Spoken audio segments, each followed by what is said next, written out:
Om.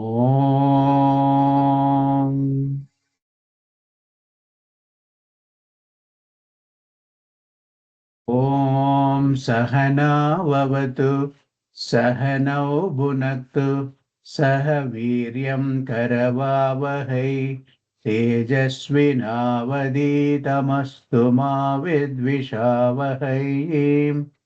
Om Shanti Shanti Shanti. Sadashivasamarambham Shankaracharya-madhyamam Asmadacharya-paryantam Vande Guru-paramparam. Shruti-smriti-purananam Alayam Karunalayam Namami Bhagavad-pada Shankaram Loka-shankaram. समस्तजनकल्याणे निरतं करुणामयं Namami चिन्मयं देवं सद्गुरुं ब्रह्मविद्वरं सद्गुरुं ब्रह्मविद्वरम्. Hari Om, welcome all. So we'll start with the one sloka of Gita Dhyanam. I will chant that. Then Gita Panchamrit, Rupal will chant. Then we'll quickly recap from verse up to verse 14, what we have seen so far. This will also help us, upcoming chanting at 10 o'clock.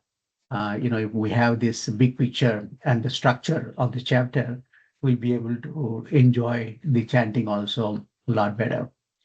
So, and then after the review, then we will then enter into 15th sloka, which is also part of the previous topic, subtopic. Then 16, 17, 18 is another topic that we will try to complete today. We may not be able to do guided meditation because we need to have a hard stop at 9:15. So we'll try to accomplish this. Let me chant this. Yam Brahma Varunendra Rudra Marutah Sunvanti Divyaistavai Vedai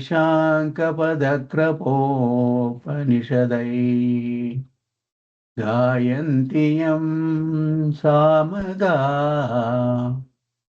Dhyanavastita Tadgatena Manasa Pashyanti Yam Yoginah Yasyantam Navidusura Suragana Devaya Tasmai Namah Devaya Tasmai Namah. Camlet, Rupal will start. Go ahead, Rupal. Yeah, Hari Om. उद्धरेदात्मनात्मानं नात्मानमवसादयेत् आत्मैव ह्यात्मनो बन्धुः आत्मैव रिपुरात्मनः कर्मण्येवाधिकारस्ते मा फलेषु कदाचन मा कर्मफलहेतुर्भूः मा ते सङ्गोत्स्वकर्मणि यत्करोषि यदश्नासि यज्जुहोषि ददासि यत्तपस्यसि कौन्तेय तत्कुरुष्व मदर्पणम् अनन्याश्चिन्तयन्तो माम् ये जनाः पर्युपासते तेषां नित्याभियुक्तानां योगक्षेमं वहाम्यहम् सर्वधर्मान् परित्यज्य मामेकं शरणं व्रज अहं त्वा सर्वपापेभ्यः मोक्षयिष्यामि मा शुचः. Awesome. Thank you. I will again prompt you when 16, 17, 18 to be chanted. At that time, I will prompt you. You can come back on that. Okay, good. So quickly recapping to 14th. So as I said, nice to have this structure in mind and the flow also. So that way it'll help us. So we are on the sixth subtopic, Brahman as Jagat. We are on the 14th sloka, and then we'll have to start from the 15th sloka. But before that, so in the first six slokas, description of samsara and also the various sadgunas to be developed to reach the goal, and what is that goal, and what is the benefit of reaching that goal. All these things actually were packed in that first six slokas, which we can call as Jnana Yoga by itself. And as we all know that this chapter is Shastram by itself. And very first thing, actually, Bhagavan takes the effort of highlighting the problem and the goal, what should be the goal, and how do we reach there. So that is the first six slokas. The first two slokas describes the full samsara using this metaphor. And then the first half of the third sloka, it highlights where can we find. And then, of course, in the second half of the third sloka, we have to remove this tree with the weapon of Vairagya. And then, of course, in the uh, fourth sloka and also in the fifth sloka, some of the other qualifications that are to be developed that are actually mentioned, like in the fourth sloka, tat padam tat parimargitavyam, esmin gadana nivartanti bhuyaha. So like that, actually it's surrendering and parimargitavyam, Vedanta Vichara has to be done. Then to do this Vedanta Vichara, we need to develop qualities, and that is actually highlighted in the fifth sloka, Nirvana Moha, Jitasanga Doshaha, all those things of we saw. Then Bhagavan actually, if we do develop this qualification, having identified the problem, having identified the problem, if we develop these qualities, then we will be able to reach that goal. That goal, nature of the goal also very briefly as mentioned, that's vasayate suryaha, nashashanko na pavakaha, yadgatva na nivartante, tad dhama param mama. So that is the ultimate goal to be reached. And that, yes, packaged it in the first six slokas. Then, having done that, then he is highlighting how the same Brahman is appearing in each one of us, each one of the living beings as inner divinity, the sentiency, the chaitanyam in each one of us is actually Brahman only. That actually is highlighting in the first three slokas of this topic, that is 7, 8, and 9. He has actually highlighted how this living being, the jiva, goes through birth after birth after birth after birth, death, and so on.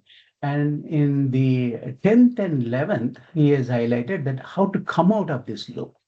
So that also we saw in the 7th and 8th part of this journey that is highlighted. And of course, he has actually, it needed some juggling of the various these two slokas together so that we can form the full sentence. So, mame vamsho jiva loke, jiva bhuta sanatanaha. In this world of living beings, an eternal part of me only becomes the individual jiva. Echapyutram Ishvaraha. When the jiva leaves the body, the jivatma leaves the body, then manashashtani indriyani prakritisthani karsachi. So it takes away pulls all the sense organs, the faculties, the subtle part of our complex, and then it takes it with it to the other body. How actually, like the wind is taking the fragrance from the flower, it goes, And then finally, of course, it acquires the another body, Shariram Yadavapnoti. Once it takes the other body, then the ninth sloka, we saw Shodram Sakshur, Sparshanam Cha, Rasanam Graham Evacha. All these faculties are put in the appropriate places so that Bunjanam we will start enjoying in the next life. So this journey keeps on going. We saw this in very detail. This journey keeps on going. And we, having known this, then we also derived some tips, actually, how we can make this travel very light and very enjoyable. So as we are living in this life, there are certain things actually we can do so that our travel becomes light, and we will also pack when we leave this body, when we leave this life, then we will also have appropriate packing in our suitcases, and also will help the fellow travelers and so on, so on. All these tips actually we listed so that we'll be able to practice in this life, so that our travel becomes light. Now that is about 7, 8, 9, and the takeaway. Then how do we break this loop? The birth, death, rebirth. How do we break this loop? And that is where the 10th and 11th sloka come in. That also we saw who can actually do it. And effort is needed. And along with that, purity of mind and clarity of knowledge is needed.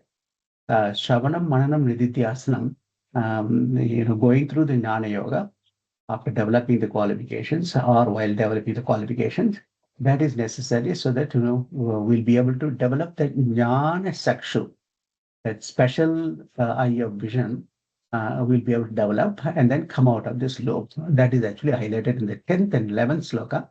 So that we saw Udramantam Sthitam Vapi Vujjanam Va Gunanvitam. So that way will be the one who has got that Jnana Sakshu, he will be able to see, and the other one will not be able to see. So how do we develop this? We have to put effort, and that is actually highlighted in the next sloka. And once we have this Jnana Sakshu, then we'll be able to see the invisible, because it is not in the ordinary eyes, it is not possible to objectify it, because it is not an object.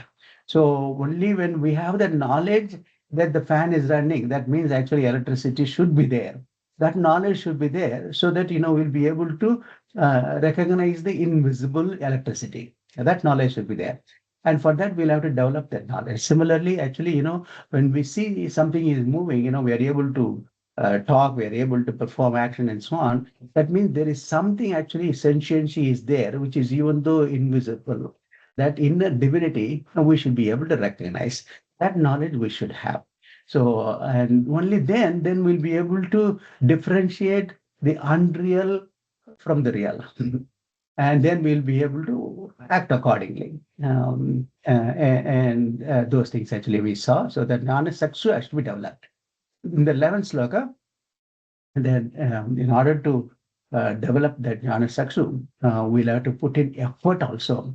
And along with that effort, just effort alone is not necessary. Is not enough, because the effort has to be in the right direction also, towards the right goal, right?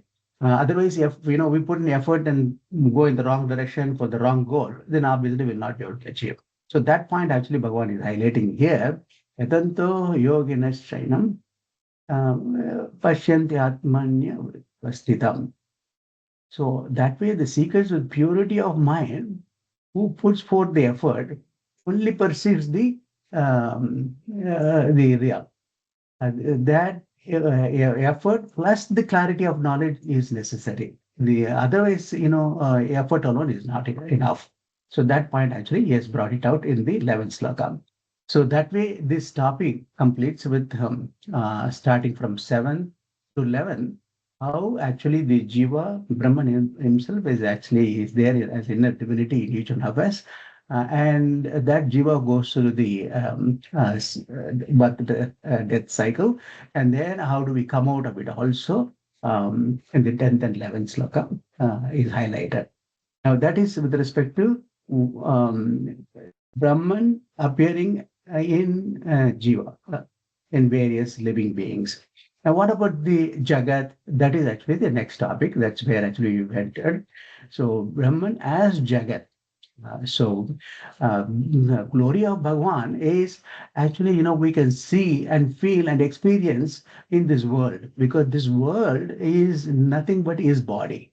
Right? That is his glory, so that aspect actually, is highlighting, and this he has already touched upon it, in the previous chapter. Some examples he has given in chapter 7. He has introduced Sohamastu Kaunteya, and then I am the sanctity up in the water is me, the Prabhasmi Shashi Suryayo. The light in the Shashi and Surya, the Chandra, moon, and the sun is me only. Like that, and all he has highlighted. Balam Balavadam, yeah, the strength behind this, the strength behind the strength is him. Intelligence behind the intelligence. Like that, and all he said in the 7th chapter. Now, in the 9th chapter also, he has highlighted some 4 slokas he has given about how, as a representation, how actually he is everything. Then 10th chapter, fully all is glory only, taking various examples. In the 11th chapter also, the Vishwarupam he has given. Now we are in the 15th chapter, so he is giving the just a sample of 4 verses. In these 4 verses, actually, we saw the first 3 verses, and we are on the 15th verse. So that structure, if you remember, then it becomes easier. So in the first 3 verses, we saw in the 12th, actually, I am nothing but the light in the sun, moon, and fire. So he has taken these 3 examples, very important examples. He has taken in these 4 slokas, and then he is highlighting that how as sun supports all beings, and as moon in terms of nourishes all the plant kingdom and so on. That is the 13th sloka. And also as fire, we all know outside fire how we can use it, in terms of various application, including the cooking and all that. We know how to use the fire is useful. In the 14th sloka, he has taken another unique aspect, that how the fire, that is glory, is in our internally also. It is so useful to digest what we take. So that actually he has highlighted in the 14th sloka. Then we entered into the 15th sloka. So that's where actually we stopped last time. So with that, let us just quickly see the meaning of the 12th, 13th, and 14th, and then enter into 15th. So the 12th sloka, Yada Dityagatam Tejaha. In that sloka, the light which is actually residing in the sun and which illumines the whole world, and the light in which the moon actually, light from which the moon, light which is in the moon, and also the fire, all these things is my glory only. And then he is actually highlighting that how the sunlight permeating the earth, Ama Vishyacha Bhutani, permeating in this earth, the sunlight actually gives energy and also supports all the beings. And also similarly in the moonlight also, it nourishes all the plants. He has just given some examples. Of course, we know so many things what we benefit by sun and moon and the fire and so on. By the way, there is another interpretation also of the sun, moon, and the fire. The sun is supposed to be the presiding deity of ice. The moon is actually presiding deity of mind. And the fire is Agni. Agni is actually presiding deity of speech. So he has covered the ice, which is actually one of the 5 senses of organs of knowledge, through eyes, ears, smell, etc. So like that only we get the knowledge. So they are called Nanendriyas. Who have studied Tattva Bodha onwards, we all know these terms, the organs of knowledge. Then the speech represents actually the organs of action, speech, movement, and so on. So that's organs of action. So then the mind, of course, they represent the antakaran, mind, chitta, ahankara, and so on. So those so if you really look at another interpretation is that the sun, moon, and fire, they represent the organs of action, organs of perception, and also antakaranas. So that way, His glory is, is manifesting in us. So that way, also another interpretation is there. So anyway, coming back, so he has highlighted in the 12th and 13th sloka the aspects of how the sun and the moon and the fire help us to nourish. And then in the 14th sloka, as I said, he has actually highlighted the effect of um, um, the inner, the fire inside of the digestive fire. This, is something unique actually in this chapter. In terms of his glory, and we know we studied this in detail. I am Vaishvanaro Utva Praninam Deha Prana Bhana Bhav. So like that, he has highlighted in terms of various ways actually this fire, the internal fire, is used to digest easily. Without this, we'll not be able to digest, right? And this will digest any type of food what we consume. And that also he has actually highlighted that there are only four types of food what any food actually we consume comes under this one of these four types. So that will the Chadurvidam. So that's four types of food when we consume. I am there as digestive power to digest that. So that actually is highlighted, and we saw what are those four types of food actually we consume. Again, our masters have classified it very nicely. And any type of food actually, in this world, whether non-vegetarian, Italian, American, Mexican, vegetarian, anything can be put under this one of these four categories of consuming, the type of consuming, right? So that this also is highlighted. Shankaracharya Bhashya also we saw.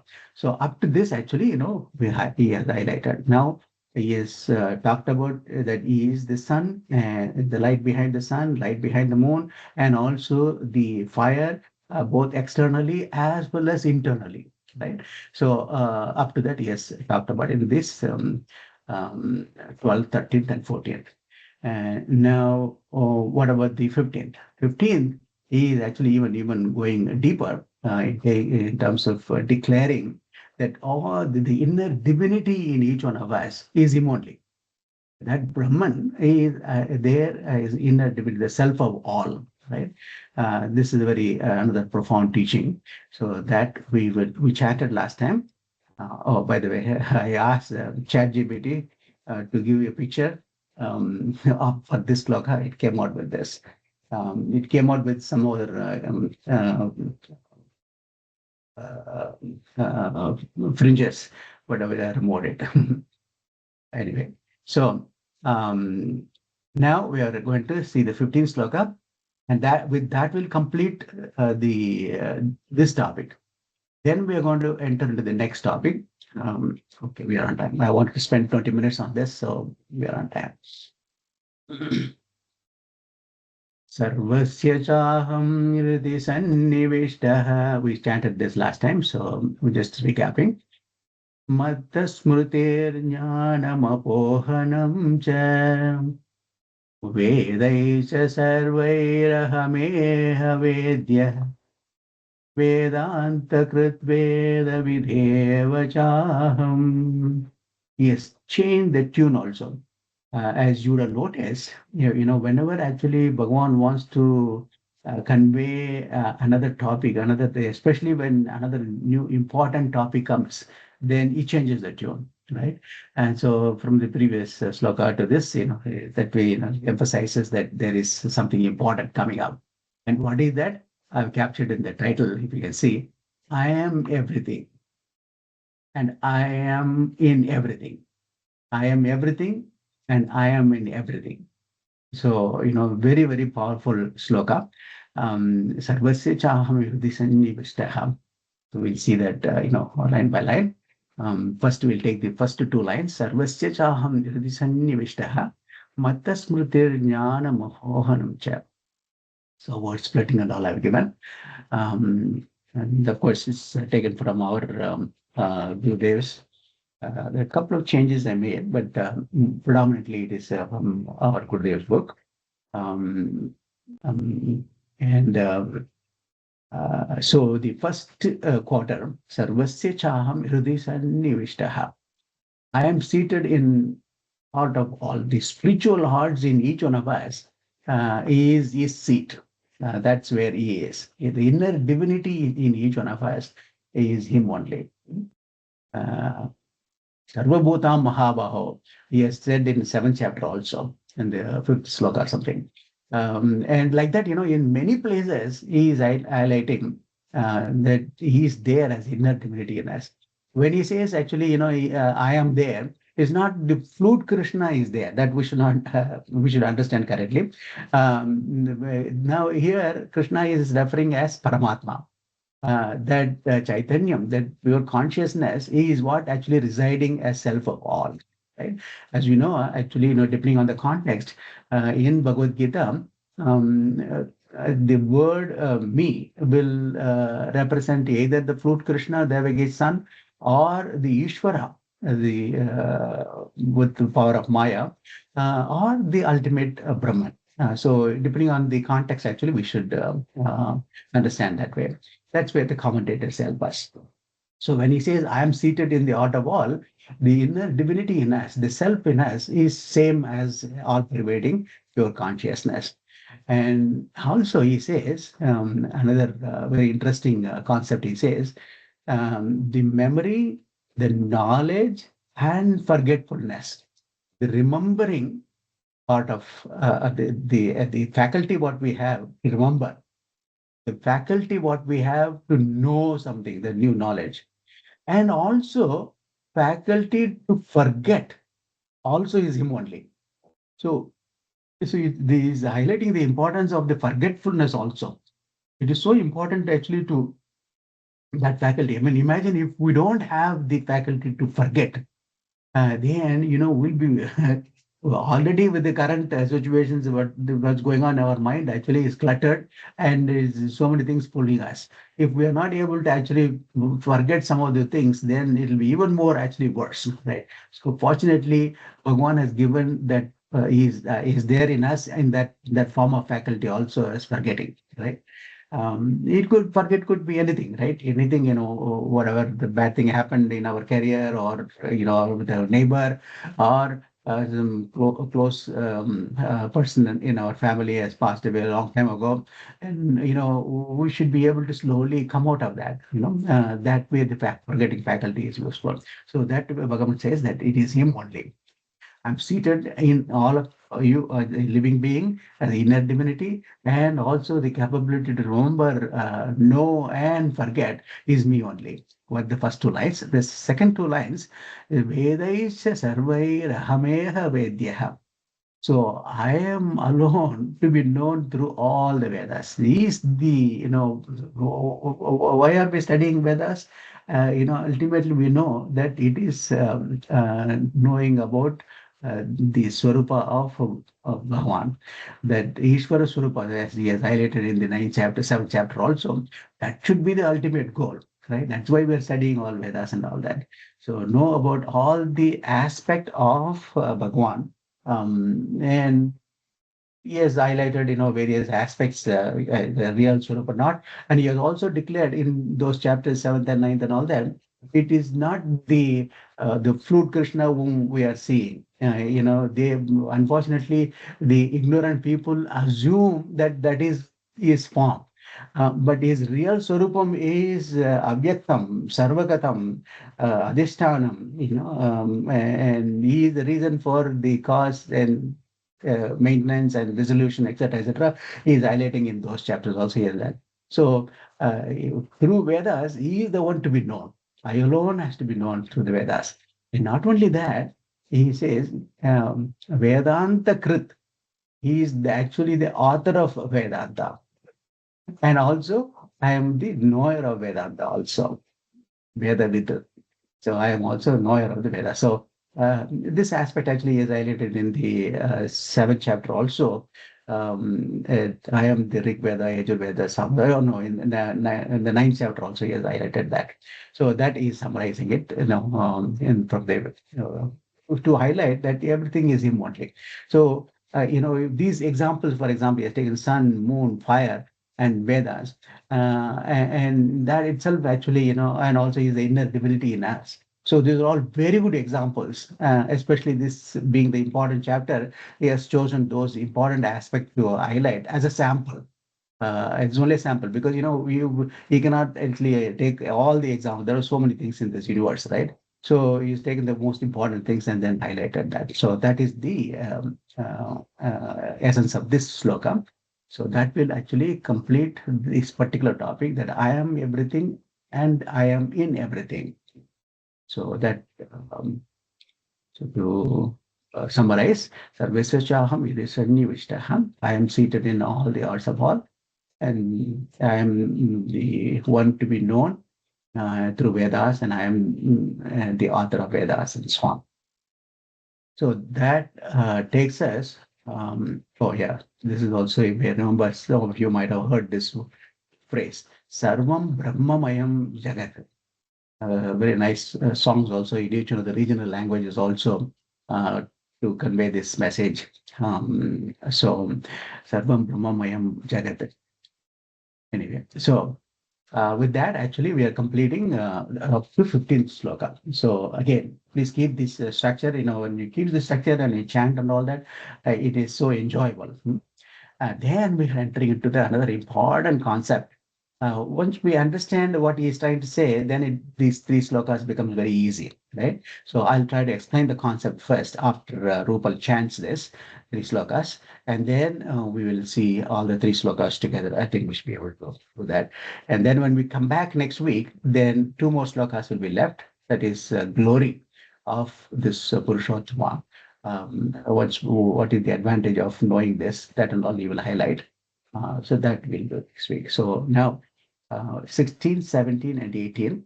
First, let us chant. So go ahead, Rupal. All three together. द्वाविमौ पुरुषौ लोके क्षरश्चाक्षर एव च क्षरः सर्वाणि भूतानि कूटस्थोऽक्षर उच्यते उत्तमः पुरुषस्त्वन्यः परमात्मेत्युदाहृतः यो लोकत्रयमाविश्य बिभर्तव्यय ईश्वरः यस्माक्षरमतीतोऽहम् अक्षरादपि चोत्तमः अतोऽस्मि लोके वेदे च प्रतितः पुरुषोत्तमः. Very good. So, it's nice to have this combined together also, these set of slokas under the title, each of the topic. That way, you see, when we come across, okay, from 11th to 15th, then it is about Bhagwan in everything. So once you have that in mind, then it was more enjoyable to chant that. Then when you come to this one, 16, 17, 18, Bhagavan is going to define the term called Purushotama. So that way, it becomes much easier to enjoy it, relate it and enjoy it. So here in these three slokas, he's defining the word Purushottama. Purushottamam, that is actually, as we know, the title of this chapter also is Purushottama Yoga.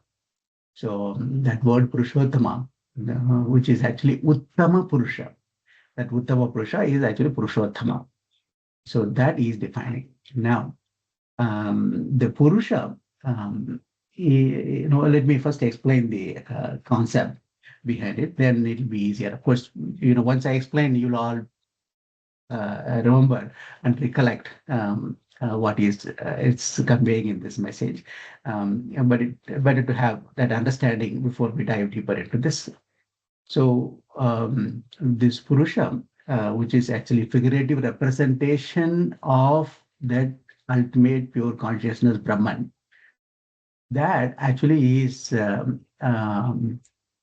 labeling in three levels: great, greater, and greatest. And that greatest is him only. Uh, that is the all-pervading pure consciousness, that Brahman. That is him only. Now, before that, there is a great aspect of that Purusha, greater aspect of that Purusha. And what is that? He will say. And then, of course, the greatest is him, that Brahman. And that you should know. And once you know, then, of course, that is the last two slokas, the phalam. And also, he has highlighted in the sixth sloka also. So that three levels of the Purusha is actually going to talk about it. And the three levels he talks as Akshara, Kshara, Akshara, and of course, Uttama Purusha. Now, okay, let me just go to the next slide. I try to make it as simple as possible. So the word, to define that word Purushottama, so first he takes the Kshara. Kshara actually, he says the entire, whatever is changing in this world, they all come under this entire universe that way is changing. They're all, including the planets, and everything is all there's a lifetime for that, right? And they don't have a existence by themselves. There is actually something substratum behind that, and there is a cause for all of them, but they're all changing. The entire, if you remember the seventh chapter, there he has called it as apara prakriti, right? Then there is something called para prakriti, right? Now, the apara prakriti there in the seventh chapter is actually dividing that into kshara and akshara. And the para prakriti is naming it as uttama purusha. Now, the word akshara, if you remember the 8th chapter, those who studied, and also the 12th chapter, there the akshara word is used for the Uttama Purusha. So I think we'll have to be careful, that's why, commentary is very important, and learning from a teacher is important, because, otherwise it will be all confusing. Right? Bhagavad Gita is very good, but he's in a battlefield, so he has to kind of rattle, right? So, and depending on the context, of course, Arjuna is very qualified. He will be able to understand, and we need the commentary. With the help of the commentary and the explanation, we'll be able to understand. Anyway, that's a side note. Now, let's come back. So here he is actually saying Shara, Akshara, and Uttama Purusha. The entire changing universe, anything is changing, that is all under the Akshara, the Kshara without A. That is changing. Then Akshara is unmanifest, unchanging, right? That is Akshara. What is that? Actually, the one which causes the changing universe.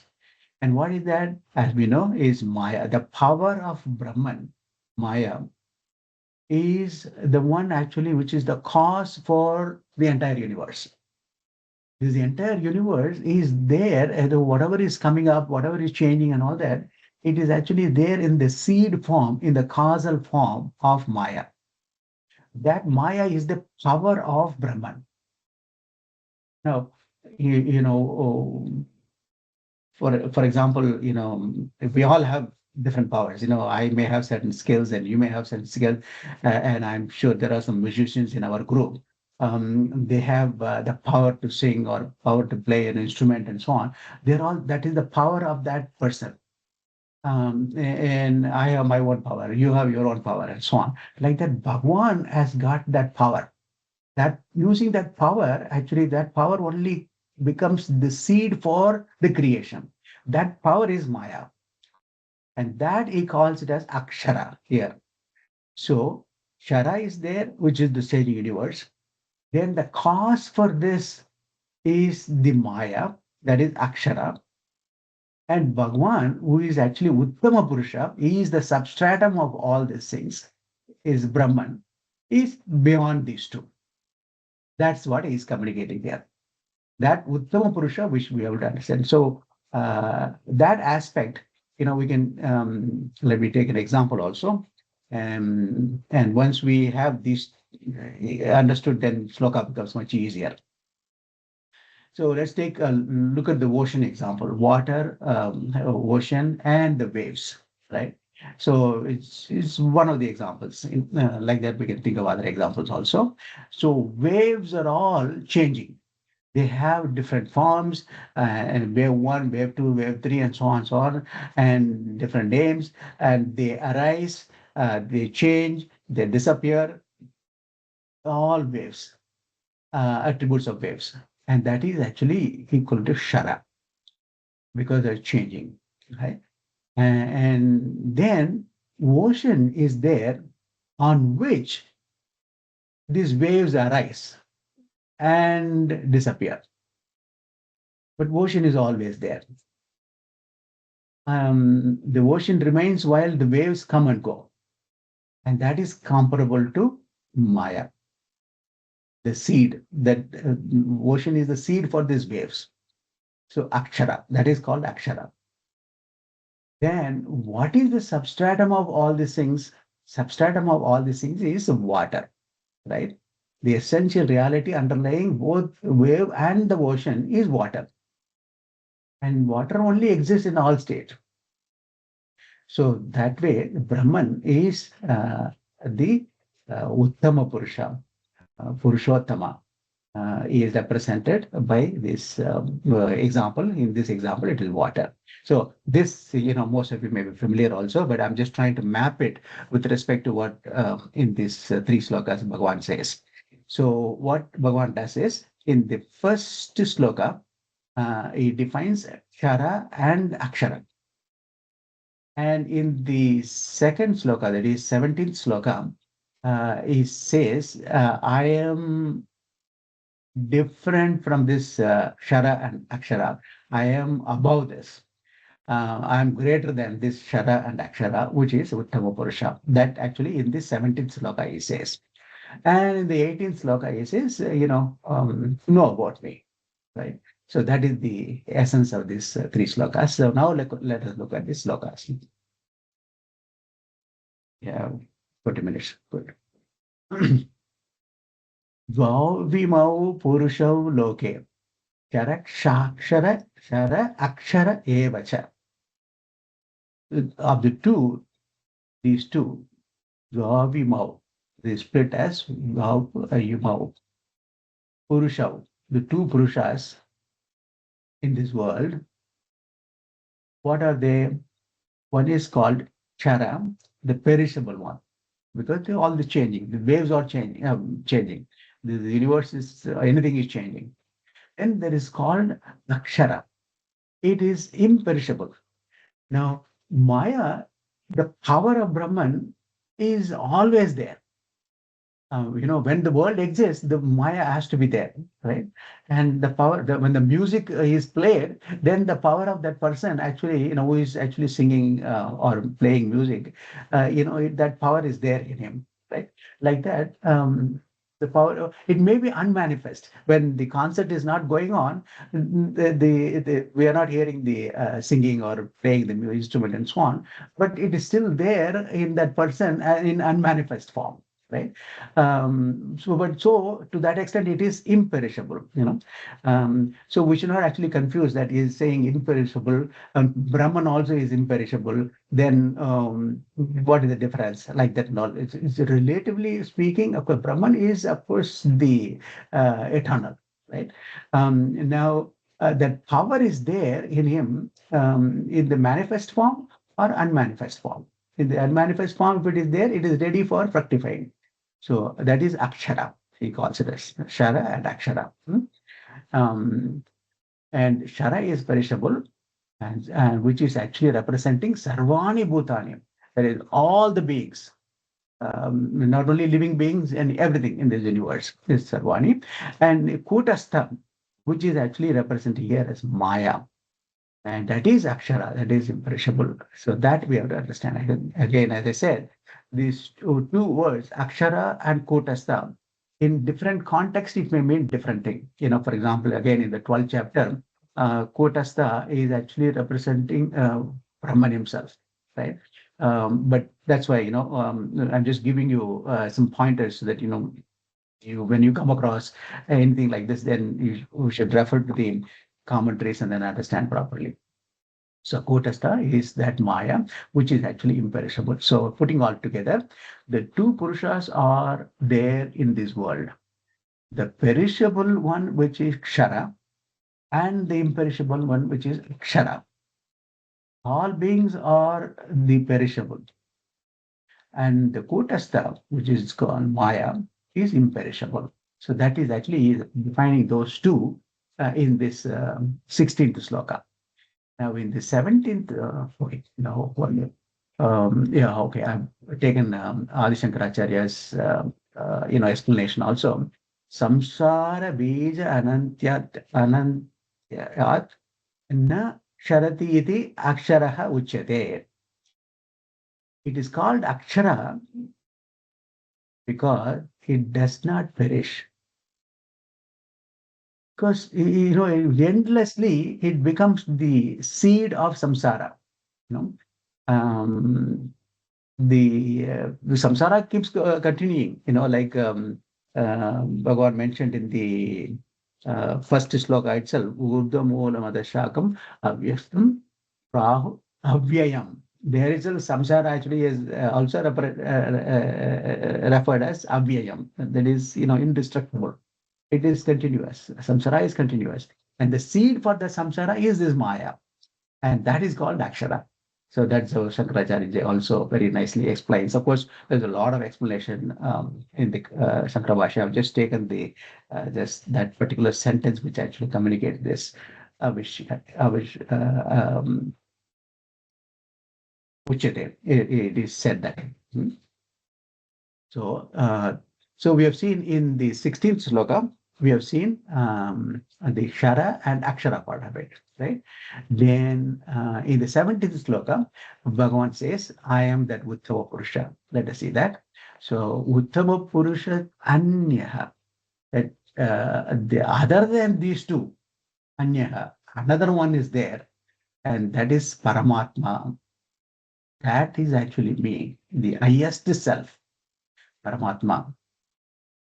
It is said to be Udahridaha in this three lokas. The Paramatma pervades. He is actually the ultimate Brahman, pervading all the three lokas, not just this universe alone, with all the three slokas. What are the three slokas? You all know, we will see Shankaracharya's definition also. And also not only pervades, it sustains also, and it is indestructible. And that is that Lord. So that Paramatma is that Uttama Purusha. That is actually explained in this 17th sloka, the third one, which is Uttama Purusha. So what distinct is the Supreme Purusha, said to be the highest self, the Paramatma, the indestructible Lord, pervading all three worlds and sustains them, right? So then in the 18th sloka, okay, here Shankaracharya in the 70th sloka, for the quarter 3, Paramatme Yutaha Vrataha. That actually, the third sloka, third quarter is the Lokatrayam. Lokatrayam Abhishya, the pervading all three lokas. And the three lokas actually, which are all the three lokas, not just this loka alone. He is actually taking the entire cosmos, Bhuhu, Bhuvaha, Swaha. So that actually represents the entire cosmos. So that actually, Paramatma pervades in all these three. So through his own power of consciousness, and Shankaracharya beautifully explains. Again, there's a long commentary on this, but I've just taken the essence one to represent the concept behind. So that is the 70th sloka. Now, then let's see what he says in the 18th sloka. 18th sloka is concluding this chapter that Purushottama is actually, he is me only. The highest Purusha is me only. So that actually, he is highlighting here. Yasmat Sharamati Roham Sharadapi Shotamaha Atosmi Loke Vedecha Tatisa Purushottamaha. Yasmat Sharam perishable. Adita, I transcend the both. The Shara and Akshara, I transcend. That Akshara and Shara, I transcend, and I am that Uttama Purusha, Ataha. Therefore, Asmi, in this loka, in this world, in the Vedas, it is declared, and that is how the Vedas actually declare. You should know that is this Purushottama, that is that substratum, that is that Brahman, all-pervading Brahman. So that is me, highest Purusha. So that actually is summarizing it as I transcend this perishable, and I am even higher than the imperishable, higher than the Maya also. Of course, Maya is his power. So he has to be higher than that. I am declared as the Purushottama by the Vedas also, in this world by the Vedas. So that way he is actually concluding. Again, if you remember this simple table, then these slokas will be very useful. And also this example. So with that, actually, this topic also is concluded. We have about 5 minutes or so. And then when we come back next week, so we'll see the last two slokas, 19th and 20th also. And that will conclude next week. And let me formally close. Then if there's any questions and all that, then we'll take for a couple of minutes. 9:15 is the hard, we have hard stop.